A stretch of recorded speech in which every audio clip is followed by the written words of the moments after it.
con el propósito, mis amados hermanos, de edificar la iglesia, para que cada uno de nosotros, dice el verso 7, dice, pero a cada uno de nosotros fue dada la gracia conforme a la medida del don de Cristo. Dijimos que la naturaleza de la gracia es la dádiva de Dios, es la verdad incomprensible y estremecedora del Evangelio, es que el Dios Santo, el Dios soberano del universo entero, se dio a sí mismo por una humanidad pecadora en la persona de Cristo, la segunda persona de la Trinidad. Ahora, esta misma gracia es el poder que capacita al cristiano para esos dones especiales que Dios nos ha dado a través de su Espíritu Santo para el fortalecimiento de la iglesia y para la gloria de Dios. Dios soberanamente ha repartido, como dijimos, diversos dones entre los miembros de la iglesia. Cuando un creyente, dijimos que por alguna razón no hace lo que debe hacer en el cuerpo, él está afectando todo lo demás. Él está afectando todo el cuerpo de Cristo, que es la iglesia. Imagínense si el pie, como decimos en el rancho, se pusiera sus moños y dijera que no quiere caminar, que lo haga solamente el pie derecho, pues habría un gran problema. El cuerpo no podría funcionar. Es lo mismo, hermanos, en la iglesia local. Cada uno de nosotros somos miembros de un solo cuerpo. Y si nosotros no hacemos la obra que Dios nos ha encomendado, pues el cuerpo se verá afectado. En el día de hoy continuamos con la segunda parte de esta serie, la unidad de la iglesia en la diversidad. Y vamos a ver, en primer lugar, la autoridad de Cristo para conferir estos dones a la iglesia. Dice, por lo cual, subiendo a lo alto, llevó cautiva la cautividad y dio dones a los hombres. Y eso que subió, ¿qué es? Sino que también había descendido primero a las partes más bajas de la tierra. El que descendió es el mismo que también subió por encima de todos los cielos para llenarlo todo. Mis amados hermanos, los dones espirituales fueron comprados por medio de Cristo, por su victoria en la cruz del Calvario y por su resurrección. Para explicar esta actividad del Cristo resucitado, dándole dones a su iglesia, el apóstol Pablo cita el Salmo 68, versículo 18. ¿Y de qué nos habla este salmo? Nos habla de la victoria de Jehová sobre sus enemigos. Ese es el tema de este salmo. Y ahora Pablo lo toma y lo aplica a Cristo en este pasaje, porque Cristo es Dios. La siguiente. ¿A qué se refiere Pablo, iglesia, cuando dice que Cristo, subiendo a lo alto, llevó cautiva la cautividad? ¿A qué se está refiriendo a Pablo? En aquellos días, cuando un pueblo vencía a otro, una nación vencía a otra nación, el capitán del ejército vencedor entraba en la ciudad en medio de una procesión triunfal como la del César, llevando consigo a todos los enemigos que él había tomado cautivos. Él entraba en esta procesión y luego el capitán victorioso solía repartir con los suyos los despojos que él había quitado a todos los adversarios, a todos sus enemigos, el capitán vencedor repartía con los suyos el botín que había obtenido tras la victoria. Mis amados hermanos, y esta es la misma figura que ahora el apóstol Pablo nos presenta en Efesios capítulo 4, versículo 8. Cristo nuestro Señor es el guerrero victorioso que en la cruz del Calvario tuvo una victoria completamente devastadora, aplastante contra las huestes de maldad. Nuestro bendito Señor murió, fue sepultado y resucitó y ascendió a los cielos. Subió a lo alto, no como un capitán en derrota, sino como un glorioso Salvador, quien por medio de su muerte, Él nos ha comprado salvación para un sinnúmero de almas que antes estaban cautivadas por Satanás, pero que ahora Cristo las ha hecho cautivas, pero de Él. Subiendo a lo alto, llevó cautiva la cautividad. Cristo llevó cautivo miles de cautivos y de ellos tomó el botín y ahora lo ha repartido a los suyos. ¿Y cuál es el botín que Cristo ha repartido? Los dones espirituales que Él ha repartido a la iglesia. Ese es el botín. Todos aquellos que hoy sirven en la iglesia de Cristo, cada uno conforme a la capacidad que Dios le ha dado, todos ellos antes eran los cautivos del diablo, cautivos de nuestros pecados, pero ahora Cristo nos ha libertado, ahora Cristo nos ha hecho sus siervos y ahora nosotros servimos a Cristo voluntariamente. ¿Dónde? En la iglesia local. Subiendo a lo alto, llevó cautiva la cautividad y dio dones a los hombres. Eso es lo que Pablo nos está enseñando.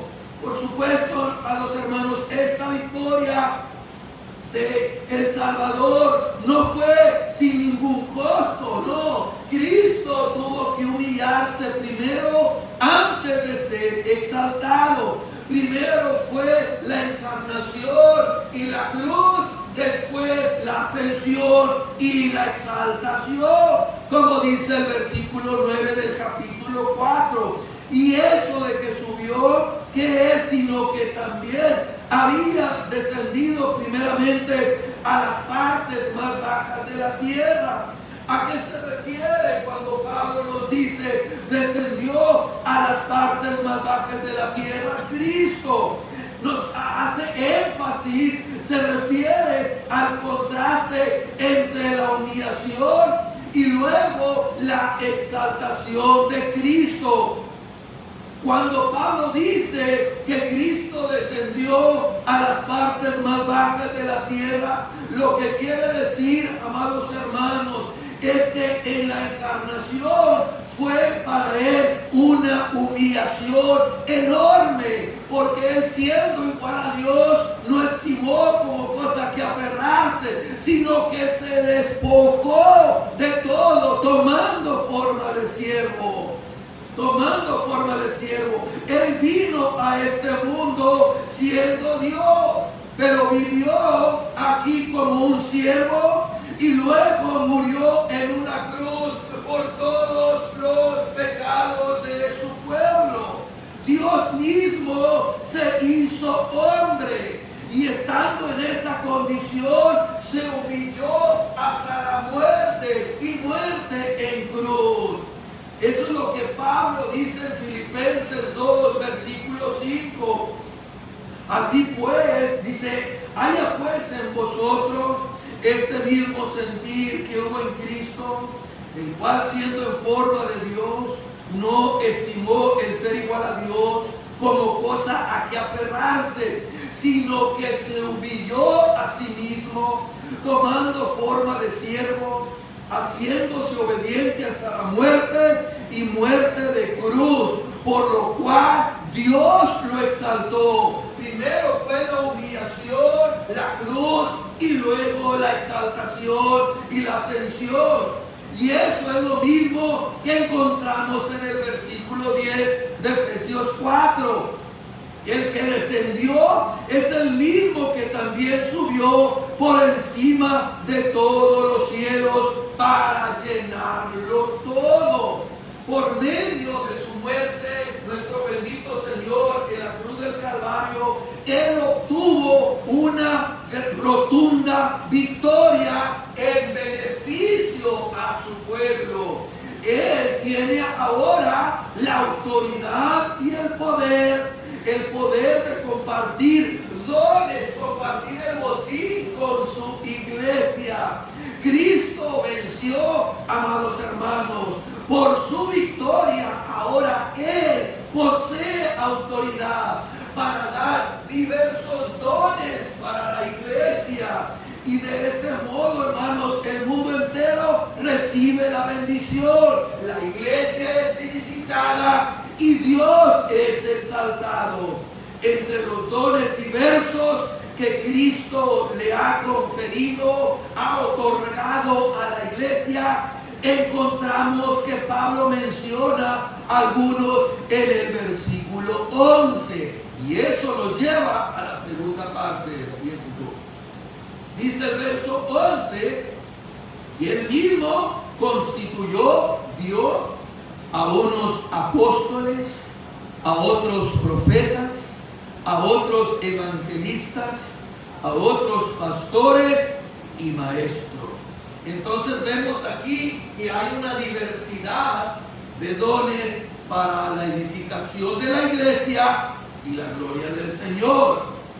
Como nosotros podemos apreciar aquí, hermano, los oficios son diversos, como diversos son los dones que nosotros encontramos. Ahora miren, la idea no es que algunos reciban el don de ser apóstol, mientras que otros reciben el don de ser profeta, otro el don de evangelista o pastor y maestros. No. Lo que Pablo está diciendo aquí es que esos mismos dones que Dios le ha dado a la iglesia son regalos de Cristo para su iglesia local. En el verso 7 aprendimos que Pablo había mencionado que Cristo da dones espirituales a los individuos en la iglesia. Lo mismo dice en el versículo 8, que Dios le da dones a la iglesia. Pero en el versículo 11 específicamente dice que hay ciertos hombres, no dones, hombres que Cristo da como un don a la iglesia. ¿Cuál es la escena que Pablo nos está presentando aquí, iglesia? Es la del Cristo victorioso, repartiendo el botín entre los suyos, de todos esos cautivos que Cristo libertó en esa plataforma de esclavos condenados a muerte.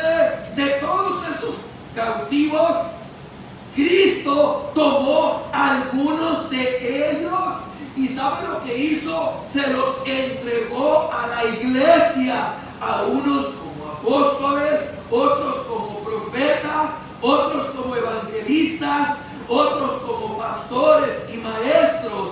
Esa es la idea. Esos son los regalos que Dios le ha dado a la iglesia. No dones, sino personas. Apóstoles, profetas, evangelistas, pastores y maestros. El orden establecido por Dios y su propósito, hermano, es bien claro. Cuando Pablo habla de los apóstoles aquí, él hace referencia al grupo de los 12, ¿sí? Incluyendo en este caso al mismo Pablo. Ellos fueron quienes recibieron la encomienda de revelar a la iglesia la voluntad permanente de Cristo. Ellos fueron. Además, este oficio de apóstoles es irrepetible. Hoy en día no existen los apóstoles de la talla de Pablo, de Pedro, de Juan, hermano. Los que hoy en día se llaman apóstoles se les conoce como misioneros. Pero aquel que se haga pasar por un apóstol de la talla de Pablo es un charlatán, porque ya no existe. Porque uno de los requisitos que se necesitaban para ser un apóstol era haber visto a Cristo. En segundo lugar, y ser testigo ocular de su resurrección. Ver visto los milagros. Y como pueden ver, eso es imposible. Porque eso ya son más de 2000 años. Es imposible. Así que el primer regalo que Dios le dio fueron los apóstoles. Hoy en día se le conoce como misioneros a los apóstoles, como los que van a abrir brecha, a abrir misiones. Los misioneros, esos son los apóstoles, los enviados, pero no de la talla del apóstol Pablo. La siguiente. En cuanto a los profetas, ellos tenían la función de traer revelaciones directas del Espíritu Santo en la iglesia.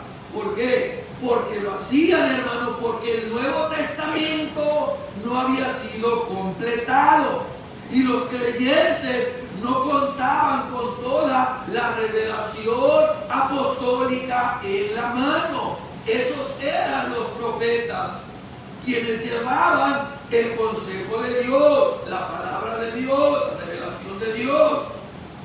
Y este oficio, al igual que el anterior, ya no tiene razón de ser. ¿Por qué? Porque hoy usted y yo contamos con la palabra de Dios revelada en estos 66 libros. Por eso Martín Lutero dijo allá por el año de 1517-18, hice una alianza con Dios, que Él no me mande visiones, ni sueños, ni siquiera ángeles. Estoy satisfecho con el don de las Escrituras, que me han dado instrucción abundante y todo lo que preciso conocer, tanto esta vida cuanto para la que ha de venir. La sola Escritura, amados hermanos. La sola Escritura. Y el apóstol Pablo dijo acerca de los apóstoles y profetas en el verso 19 del capítulo 2 de Efesios lo siguiente: así que ya no sois extranjeros ni advenedizos, sino conciudadanos de los santos y miembros de la familia de Dios, edificados sobre el fundamento de los apóstoles y profetas, siendo la principal piedra del ángulo Jesucristo mismo. Los apóstoles y profetas, amados hermanos, fueron los que pusieron el fundamento de la iglesia, siendo Cristo la principal piedra del ángulo. El fundamento de una edificación se echa una sola vez y listo, hermano, listo. Por ejemplo, cuando nosotros construimos nuestra casa, primero hicimos las bases, la cimentación, y esa cimentación se echó una sola vez. Usted no está echando la cimentación a cada rato, es una sola vez, y de ahí la edificación.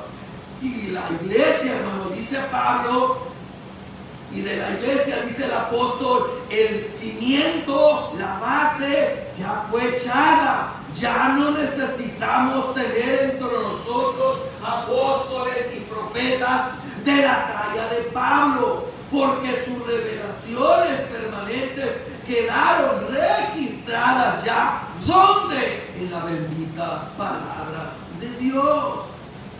Aquí quedaron. Y esta revelación en la Escritura es el fundamento sobre el cual está siendo edificada hoy todas las iglesias verdaderas de Cristo. Todas, hermanos. Y Pablo menciona dos oficios que la iglesia de Cristo necesita hoy y lo seguirá necesitando. Así es, los evangelistas y los misioneros que proclaman por el mundo el evangelio de Cristo. El mismo apóstol Pablo en ocasiones hizo la labor de evangelista. Timoteo era un evangelista. Y por otro lado están los pastores y maestros, cuyo ministerio es establecerse en una iglesia local para pastorear la grey de Dios a través de la enseñanza de su palabra. Estas dos palabras, pastores y maestros, no señalan oficios distintos, hermanos, sino uno solo, porque el mismo pastor funge también como un maestro. Los pastores y maestros, estos hombres han sido dados por Dios a la iglesia. ¿Con qué propósito? Con el propósito de cuidar, proteger, guiar, alimentar el rebaño. Por eso se llaman pastores. Y la función primaria que ellos deben realizar está en enseñar la palabra de Dios. Ese es el llamado de los maestros, enseñar la palabra de Dios. Ellos son pastores y maestros para pastorear eficazmente la grey de Dios. Deben enseñar fielmente la palabra de Dios. Esta es nuestra responsabilidad primaria, enseñar fielmente la palabra de Dios.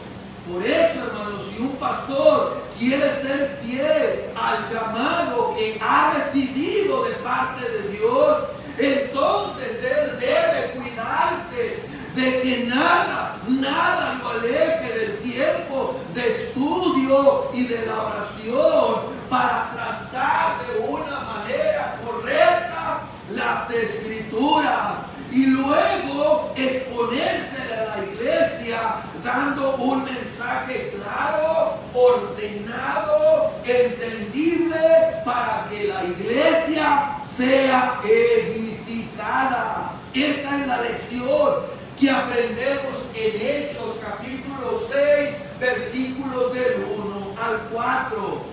Hermanos, predicar la palabra de Dios se requiere mucho tiempo.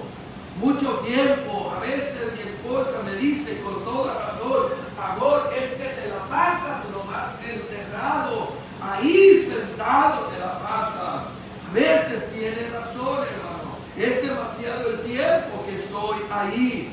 Cada domingo la grey de Dios debe ser alimentada y nosotros debemos organizar nuestro tiempo para tener cuidado de no predicar herejías. Es nuestra responsabilidad primaria y fundamental. Por eso Pablo le dice al joven Timoteo en su primera carta, capítulo 4, verso 6: si esto enseñas, Timoteo, a los hermanos, serás un buen ministro de Jesucristo. Y si no dedicamos tiempo a esta labor, entonces no podremos ser fiel a nuestro llamado y la iglesia va a sufrir las consecuencias. La salud espiritual de la iglesia Depende, hermano, que nosotros nos preocupemos diligentemente en el estudio de las Escrituras y en la preparación de las enseñanzas de los sermones, perdón. Y eso requiere mucho tiempo. Requiere tiempo.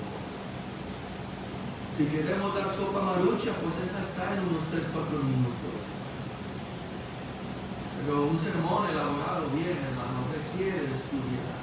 Uno tiene que meterse a los libros de historia, tiene que ver qué es lo que el texto enseña, ir a su lenguaje original, ver otros pensadores para poder enseñar. Algo muy importante, hermano, lo siguiente. Algo muy importante que a veces se nos olvida y a veces nunca se nos instruyó.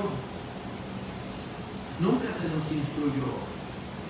Siempre a veces decimos que el pastor tiene la responsabilidad y todo contra el pastor. Y en cierta manera hay verdad en ello, pero no todo es verdad. Porque si nuestra responsabilidad primaria como pastor está en enseñar la palabra de Dios, entonces la de usted, mi hermano, es estar aquí cuando esta palabra está siendo predicada. ¿Se fija cómo es responsabilidad de ambos? Si mi responsabilidad es predicar, es enseñar, entonces la suya es estar aquí cada día del Señor. Porque la misma responsabilidad que tengo yo en esta mañana de estar aquí frente a ustedes, esa misma responsabilidad que tengo yo, la tiene usted de venir aquí presto para oír la palabra de Dios. Es la misma responsabilidad que usted tiene y yo tengo. Si usted no viene a la iglesia el domingo, entonces yo también tengo derecho a no venir. Yo también tengo el mismo derecho. Es la misma responsabilidad. ¿Por qué? Porque usted y un servidor, hermano, somos miembros de esta iglesia, pero con dones diferentes. Somos miembros usted y yo, pero usted y yo tenemos dones diferentes. Los pastores son regalos que Cristo dio para el bien de la iglesia. Entonces los pastores deben amar el rebaño y el rebaño también amar a sus pastores. Esa es mi responsabilidad de amarlos. Dice Pablo en 1 de Tesalonicenses 5:12: os rogamos, hermanos, que reconozcáis a los que trabajan entre vosotros y os presiden en el Señor y os amonestan, que los tengáis en mucha estima y amor por causa de su obra. Tened paz entre vosotros. Es la misma responsabilidad, hermano. Es la misma. Usted no vino porque pasó algo. Imagínense que yo tampoco, el pastor no vino. Eso nunca se nos enseñó, pero eso es lo que Pablo nos enseña aquí. Aquí está.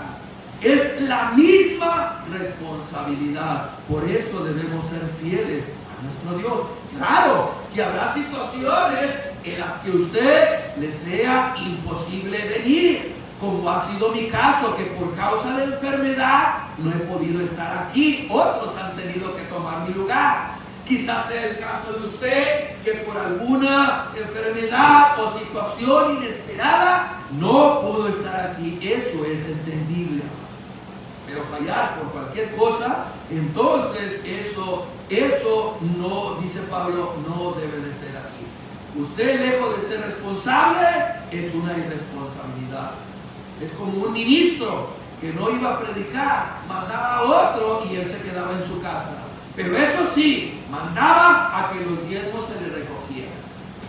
Eso era una irresponsabilidad de parte de él, porque no estaba fungiendo como un fiel ministro de la palabra de Dios. En tercer lugar, hermano, la siguiente. Vemos el propósito propósito de esos oficiales, ¿cuál es? Capacitar a los creyentes para la obra del ministerio. Ese es el propósito de esos dones, de esos regalos que Dios le ha dado a la iglesia. Capacitar a los creyentes para la obra del ministerio. Versículo 12. A fin de perfeccionar a los santos para la obra del ministerio, para la edificación del cuerpo de Cristo. Ese es el propósito de los regalos que Dios le ha dado a la iglesia. Los apóstoles, maestros, misioneros, evangelistas. Ese es el propósito, hermano. Nosotros vemos aquí el plan progresivo de Dios para su iglesia. ¿Cuál es? Perfeccionar. Puede traducirse también como equipar. Nosotros, nuestra responsabilidad es darle armas, es darle herramientas a usted para la edificación de la iglesia. Los pastores están llamados a enseñar a los hermanos la palabra de Dios que nos fue revelada a través de los apóstoles, para que los hermanos sean más efectivos en sus labores respectivas conforme a los dones que Dios les ha dado a cada uno. Ese es el propósito. Para eso hemos sido llamados, hermanos. Para enseñar la palabra. ¿Cuál? La que se nos ha revelado por medio de los apóstoles. Para que ustedes como miembros sean más efectivos en sus trabajos conforme al don que Dios les ha entregado. Pablo dice en el verso 7 del capítulo 4 de Efesios que cada uno de nosotros posee ciertas capacidades por Dios para el bien de su pueblo. Y ahora nos dice en el verso 11 que Cristo ha provisto a su iglesia de oficiales que nos instruyen, que nos capacitan a través de la enseñanza de la palabra de Dios, para que nosotros todos podamos hacer la obra del ministerio conforme al don que hemos recibido. Para eso es, hermano. Y cuando funciona como Dios quiere, la iglesia se edifica y el nombre de Cristo es glorificado.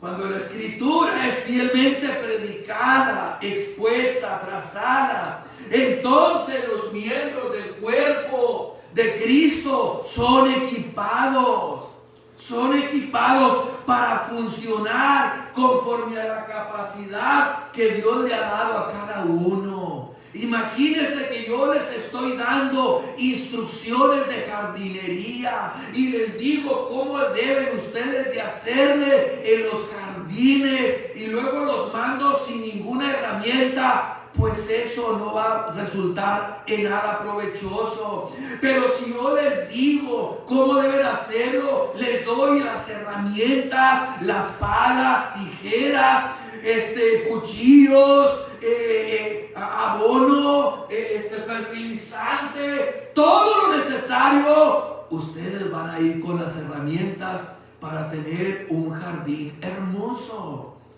Eso es lo mismo, hermano. Cristo ha provisto a su iglesia de oficiales que los instruyen, que los capaciten con la palabra de Dios, para que usted ponga en funcionamiento el don que Dios le ha dado. Cuando la escritura es fielmente predicada, entonces los miembros del cuerpo son equipados para funcionar conforme a la capacidad que Dios le ha dado a cada uno.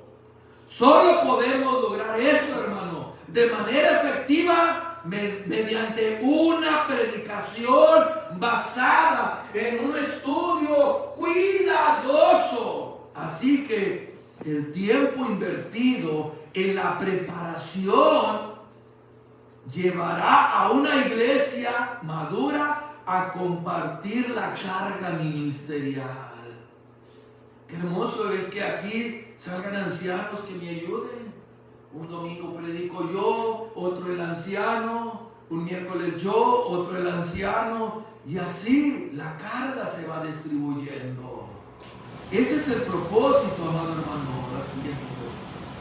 ¿Cuáles son las herramientas básicas, hermano, que Dios nos ha dado para perfeccionar a los santos en su vida espiritual? ¿Cuáles son esas herramientas? La primera y más importante, la palabra de Dios. Toda la escritura es inspirada por Dios y útil para enseñar, para redarguir, para corregir, para instruir en justicia. ¿Con qué propósito? ¿Con qué fin? A fin de que el hombre de Dios sea perfecto, enteramente preparado para toda buena obra. Jesús dijo en Juan 15:3, ya vosotros estáis limpios por la palabra que os he dado. Así que una de las herramientas para perfeccionar, para equipar a los santos es la palabra de Dios. El primer propósito del pastor y maestro es, por ende, alimentarse a sí mismo, alimentar al pueblo y dirigirlos para que se alimenten ellos mismos con la bendita palabra de Dios. El ejemplo de los apóstoles, hermanos, Hechos 6:4, quienes se dedicaban con persistencia ¿a qué cosa? A enseñar y a orar. Enseñar y orar para la edificación de la iglesia. Esa es la segunda herramienta, la oración. La siguiente. El pastor y maestro es responsable. Somos responsables de prepararlos y de dirigir al pueblo para que él se prepare en la oración. Por eso venimos cada miércoles aquí. Epafras, que se menciona en Colosenses capítulo 2, 4, versículos 12 y 13, era un colaborador de Pablo y tenía un compromiso firme con este medio espiritual, ¿cuál? Edificar a los creyentes. Pablo caracterizó el ministerio de Epafras diciendo lo siguiente, hermano. Miren lo que dice Pablo de Epafras, capítulo 4, versículo 12 de Colosenses. Siempre rogando encarecidamente por vosotros en sus oraciones. Siempre. ¿Con qué propósito oraba Epafras por los hermanos de Colosas? Para que estéis firmes, perfectos y completos. ¿Se da cuenta? Firmes, perfectos y completos. Este hermano oraba, hermano. ¿Cuántos hemos orado nosotros, hermano? Por nuestros hermanos, por esto. Señor, te pido que mi hermano fulano, mi hermana sutana, esté firme, perfecta y completa. ¿Cuántos hemos orado así?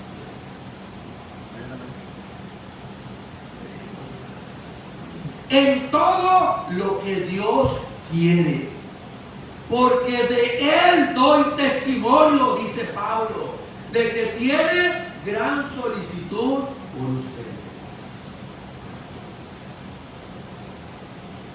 La tercera herramienta que Dios utiliza, hermanos, son las pruebas. A nadie nos gusta, a nadie nos gusta, pero son necesarias. Estas son experiencias depuradoras mediante las cuales el creyente es refinado para adquirir mayor santidad. Por eso el apóstol Santiago dijo, hermanos míos, tened por sumo gozo cuando os halléis en diversas pruebas, sabiendo que la prueba de vuestra fe produce paciencia. Mas tenga la paciencia su obra completa. Prosigue decir, para que seáis perfectos y cabales, sin que os falte cosa alguna. Cuando respondemos a la prueba de Dios con confianza, obediencia continua, nuestros músculos espirituales son fortalecidos y el servicio eficaz para Él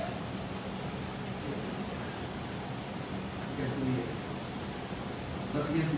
La cuarta herramienta sufrimiento es un medio de perfeccionamiento espiritual.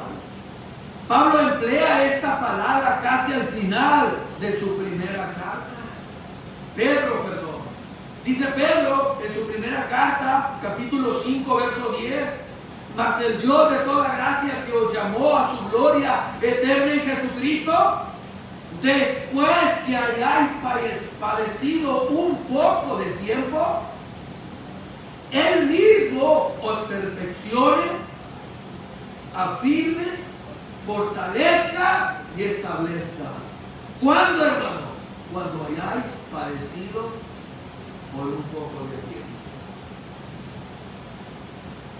Conocer y seguir a Cristo en el sentido más profundo del término no solo significa ser resucitado con Él, sino también acceder a la participación de sus padecimientos.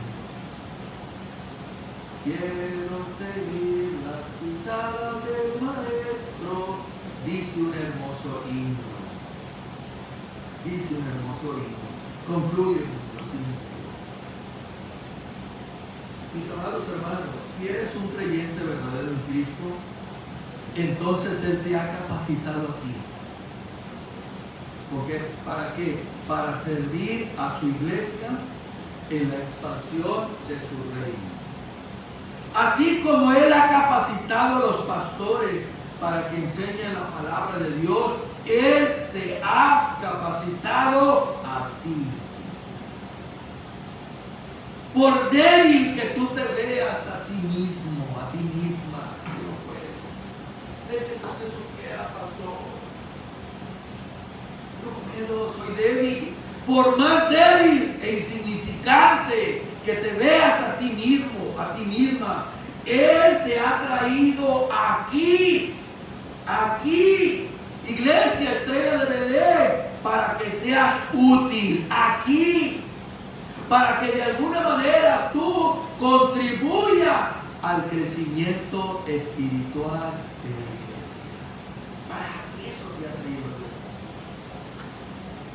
Él te pudo haber llevado a otro lugar, pero Él te trajo aquí para que tú seas útil aquí y ahora. Yo te pregunto, ¿te has involucrado en la vida y ministerio de esta tu iglesia de tal manera que has comenzado a ver en qué área tú puedes ser útil, perdón? ¿Te has involucrado de verdad? ¿Amas la iglesia local, Estrella de Belén? ¿Y anhelas ver cómo tú puedes ser útil aquí? Es la voluntad de Cristo, hermano, que todo creyente sea miembro de una iglesia local. No de ir como chapulín saltando de iglesia en iglesia. Y hay muchos de esos.